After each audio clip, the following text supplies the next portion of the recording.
Stay outside and wait."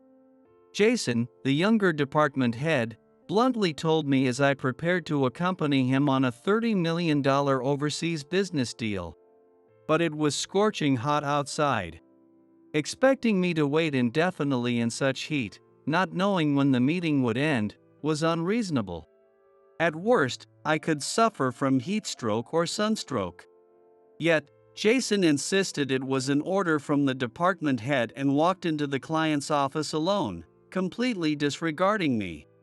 5 hours later, the situation changed when he spotted me still waiting outside, just as he'd instructed, alongside our clients. "Do you even know who he is?" "Ha! That's right, my true identity under Jason's leadership is. My name is Kevin, and I'm 40 years old. I'm an employee at a certain company. Due to certain circumstances, I joined this company, but what I witnessed in the department I was assigned to was shocking." "Are you Kevin, the guy who's going to be working in our department?" "I'm Jason, the department head." "You look pretty useless. Make sure you don't drag me down." On my first day, I was immediately looked down upon by Jason, the department head, who was 10 years younger than me. I couldn't think of any reason for it, but it seemed like he judged me solely by my appearance. It was utterly unfair. According to other employees, Jason achieved an unusual promotion at the young age of 30. He was reportedly pushed by the company's president, his father, Mr. Thompson. Apparently, his father was proud of his son who graduated from Tokyo University and had been grooming him to take over the company. And this is the result. Jason had skillfully exploited his father's power and become insufferably arrogant. Stop dawdling and get a move on. He acted as if he had climbed to the top purely by his own merit, treating the employees like mere pawns. The employees under him, seemingly unable to defy his power, hesitantly followed his orders. I watched this scene with a sinking feeling, wondering if I would end up the same way. As expected, Jason's harassment towards me began. "Handle these documents for me," he said, slapping the paperwork down on my desk while I was working on my computer. When I looked up, there was Jason, smirking as he watched my reaction, making my face twitch involuntarily.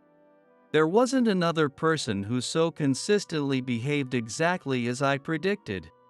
"You're older than me, but you're still a rookie, so think of this as a learning experience," he said, waving his hand dismissively as he returned to his desk. I sighed in exasperation as I picked up the documents.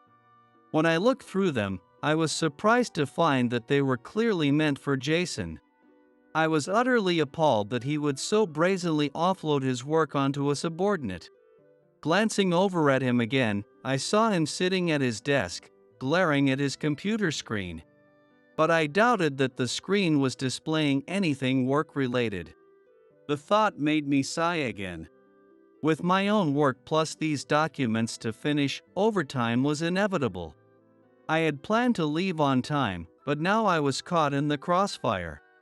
And Jason probably knew that as a newbie, I wouldn't be able to handle these documents. Even so, he handed them to me, likely just to make things difficult. It was as if he was saying, "Figure it out by asking other supervisors." His method of supervising employees was highly inappropriate and gave me a headache.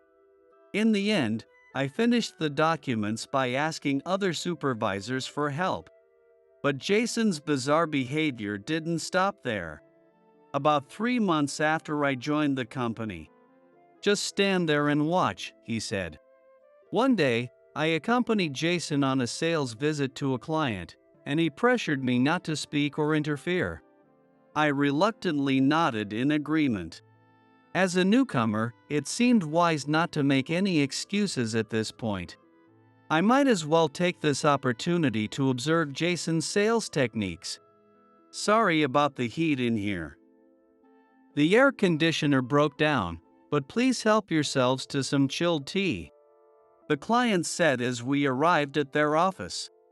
The air conditioning in the room we were shown to had indeed broken down, making it uncomfortably warm, with sweat beading on our foreheads. It's early July, and the temperature outside is about 86 degrees. Opening the windows provided some slight relief, but it was hardly enough to make a difference. I instinctively pulled out a handkerchief from inside my suit to wipe away the sweat. Next to me, Jason looked utterly defeated by the heat. He's probably struggling since the office back at our company is always well air-conditioned. I couldn't help but find his discomfort a bit amusing. Let's take advantage of their hospitality. Jason, you should have some too, I suggested, accepting the cold tea offered by our host and encouraging Jason to do the same. Jason snapped back to reality, clearly annoyed that I had prompted him, and shot me a sharp glare. There's no need to be so angry. After that brief exchange, we moved on to the main discussion, and Jason's negotiations with the client began. Though usually careless with his work, Jason switched to business mode during the negotiations.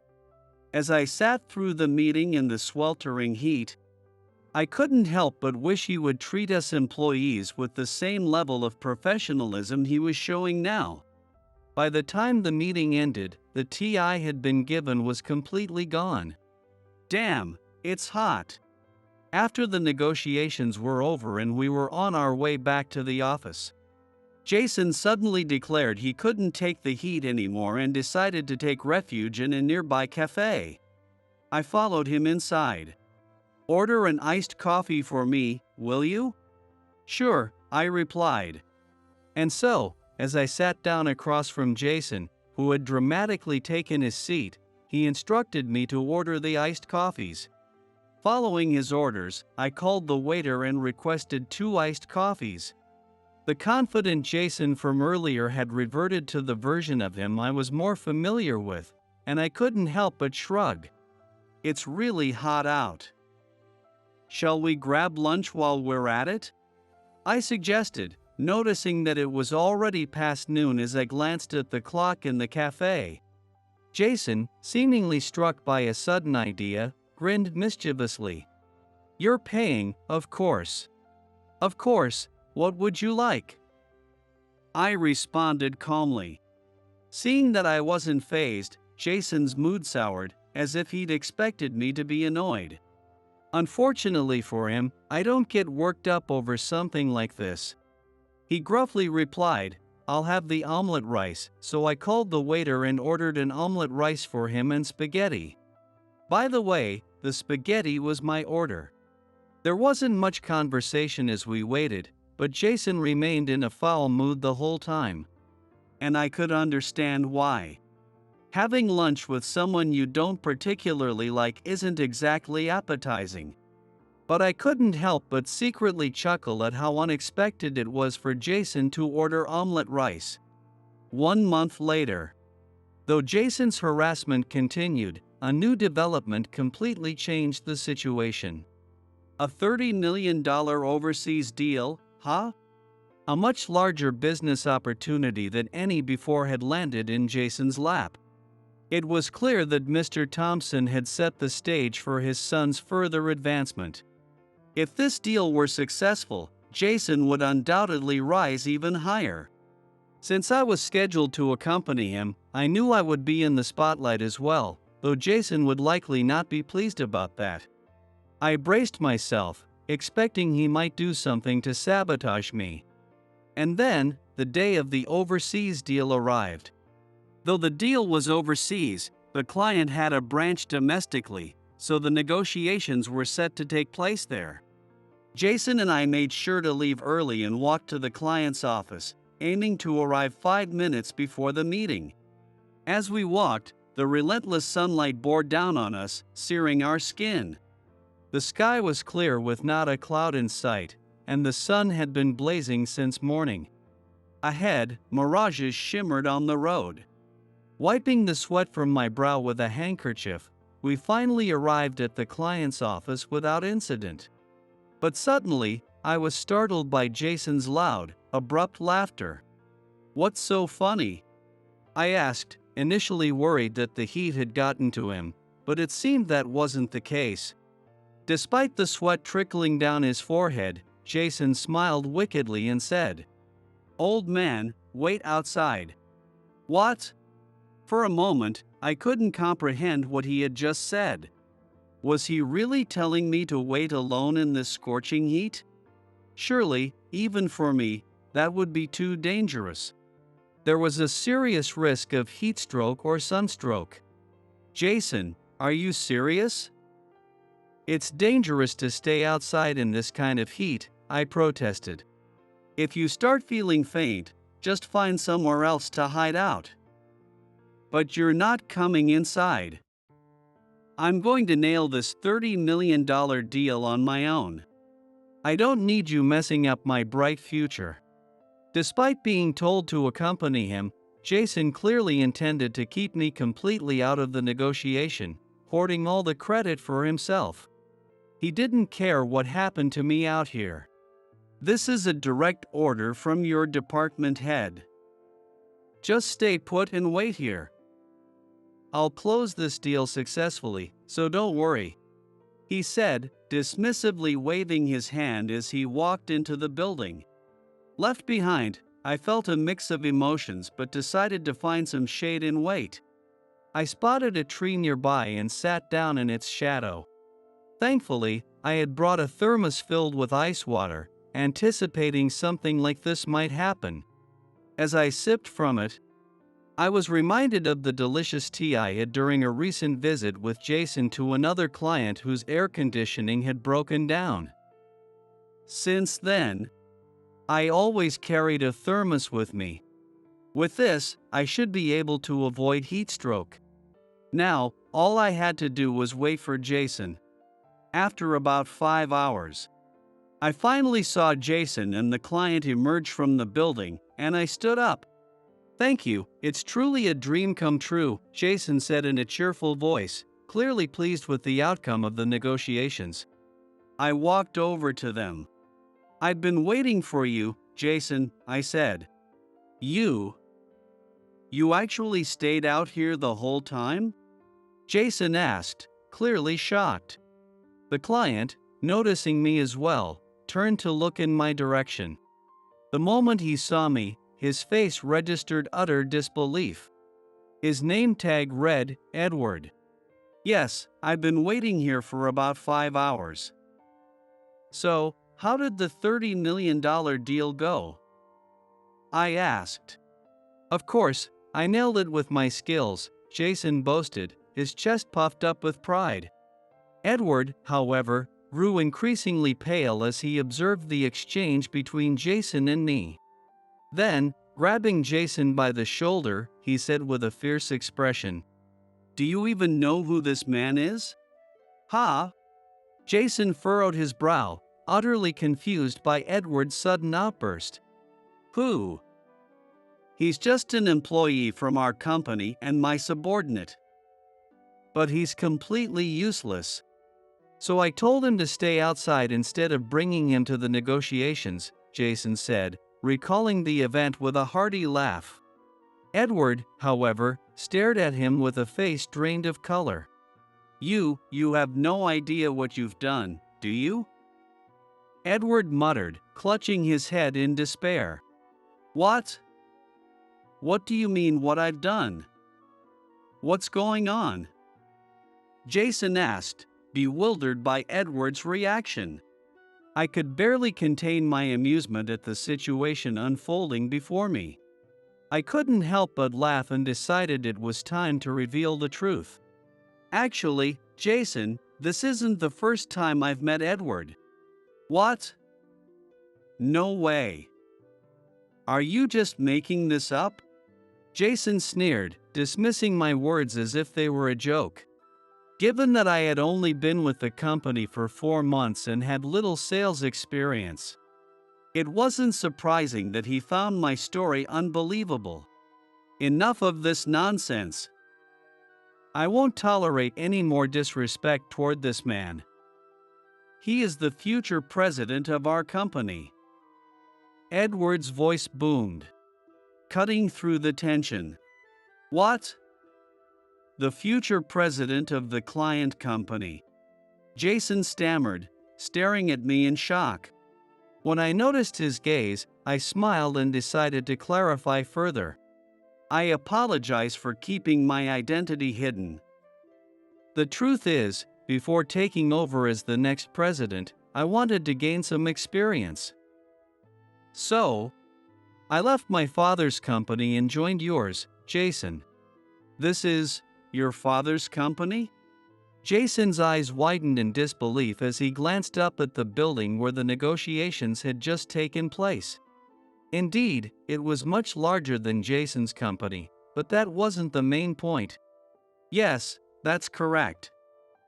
It will be my company soon, but I'm glad I took the time to learn more about the business world. Especially since I discovered that someone like you, Jason, is working with our clients, I continued. As the meaning of my words sank in, Jason's face turned pale.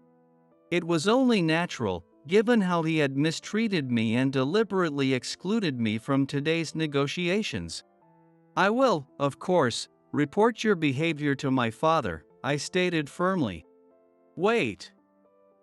If I had known you were the future president of the client company, I never would have done this. Jason pleaded desperately. Crying about it won't help you, Jason. Besides, I have a witness. Edward here has heard everything, I pointed out. Jason snapped back to reality at those words, and this time, he glanced fearfully at Edward. Edward, clearly angry, nodded in agreement with my statement and then shot a piercing glare at Jason. Edward is also my father's close advisor. He'll continue in that role once I become president. So, I have no intention of allowing any troublemakers into the company. I'd prefer to cut ties with any company that employs someone like you.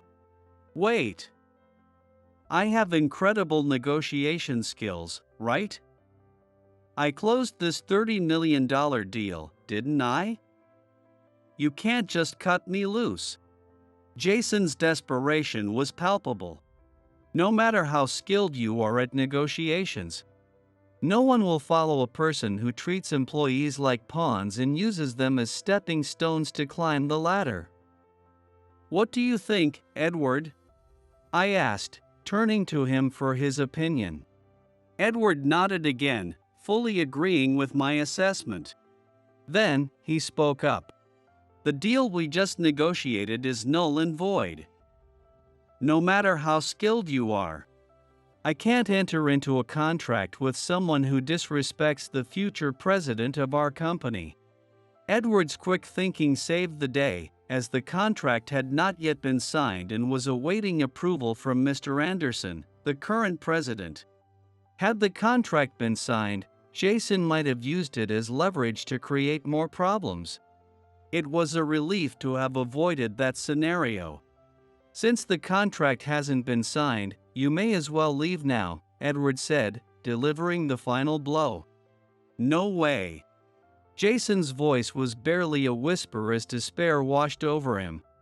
Edward then invited me to come inside the building, and as I walked past Jason, I couldn't resist delivering one final comment. It's truly unfortunate, Jason. If we had worked together, our future could have been bright. Both of our companies could have thrived even more. But upon further reflection, it's clear that you and I are fundamentally different. I paused beside Jason and said those words. In that moment, I realized there was a significant difference between us, even though we were both set to inherit our parents' companies. While you stayed sheltered in your father's company, doing as you pleased, I was out in the world, gaining real experience. You may boast about your skills, but in the end, you've only ridden on the coattails of your father's success. With that, I gave a victorious smile, walked past him, and entered the building with Edward. Jason, left speechless, collapsed to the ground and sat there in a daze. Later, when an employee came by to check on him and told him to move aside, Jason slumped his shoulders and slowly walked away from the company. defeated. Did he really do that to you? We should confront him about it. There's no need to bother, really. Please, don't worry about it, I replied as I sat on the sofa in a cool, air-conditioned meeting room, recounting the events to Edward. Edward was outraged upon learning of Jason's actions, and it was clear he hadn't seen me in a while. Not since I told him I would be working at another company for experience.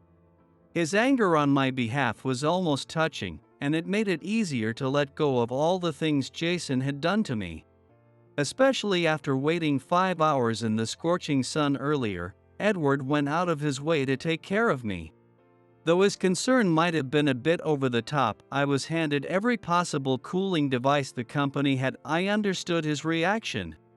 Before this, I wouldn't have even carried a chill thermos, so his worry was somewhat justified.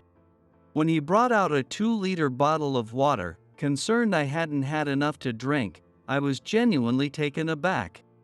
I'm really fine, I promise. I took refuge under a tree planted by the company, so I spent my time in the shade.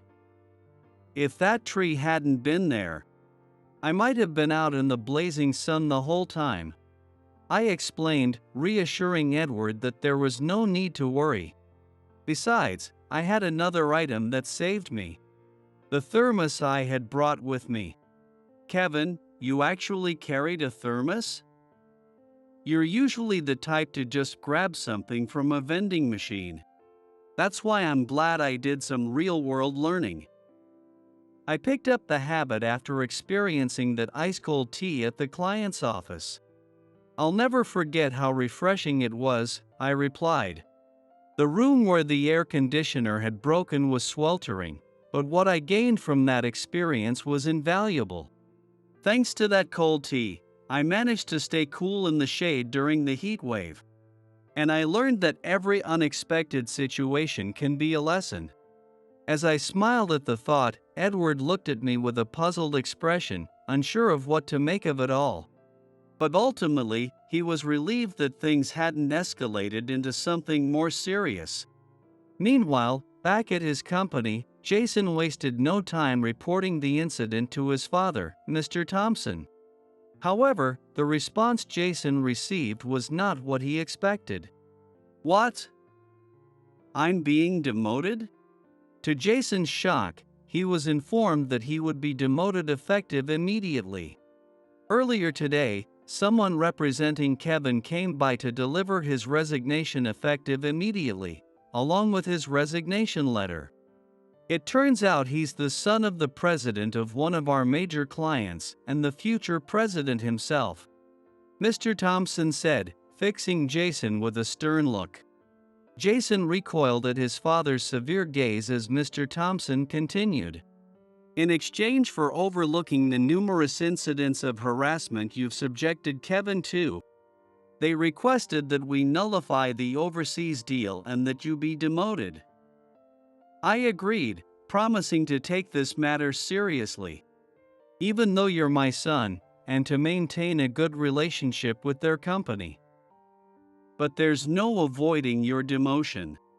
But you're my father. Shouldn't you be on my side? Jason protested. If I didn't take this action, our company would go under. Is that what you want? Mr. Thompson's voice rose as he questioned his son. Jason fell silent, finally beginning to grasp the severity of his situation. Seeing the dawning realization on Jason's face, Mr. Thompson spoke again. You should understand by now that their company, with its international branches, holds a stronger position than ours. If you don't want to end up out on the street, you'd better comply. It seems I overestimated you. Unaware that his son had been abusing his power, Mr. Thompson felt a deep sense of disappointment as he spoke those final words. It was only then that Jason realized the gravity of his mistakes. And so, Jason's demotion was finalized. A year later, Jason had returned to the role of a regular employee and was starting over. The arrogance he once displayed was gone, and he had stopped treating employees like mere pawns. Instead, he was now actively working hard on his tasks. His goal was to one day regain his position as department head, and he was gradually rebuilding trust with both his father, Mr. Thompson, and the employees. As for me, I successfully took over as president of my father's company. My father was a strict man, and it took a long time to earn his approval, but a year after returning to the company, I finally did. All the effort I put in, including my time spent learning in another company, wasn't wasted. Edward, from today onward, I'll be counting on you as my advisor, I said. Of course. Since I served your father well, you can count on me to do the same for you, Edward replied confidently. I couldn't help but laugh at his self-assured tone. But I also found it reassuring. With him by my side, I felt that I could achieve things that would be impossible alone. It was actually Edward who had taken the lead a year ago, visiting Mr. Thompson on my behalf to handle my resignation. After I shared the details of Jason's misdeeds, Edward volunteered to step in as my representative. There aren't many people like Edward, loyal, capable, and completely dedicated. He had served as my father's close advisor for years, and his loyalty extended to me as well. Apparently, Edward felt a deep sense of gratitude toward my father for helping him in the past, though neither of them ever shared the details. I didn't press for more information. I had more important things to focus on. Starting today, I was officially the president, and I needed to concentrate on my new responsibilities. With experience under my belt and a strong team at my side, I was determined to lead the company to greater heights.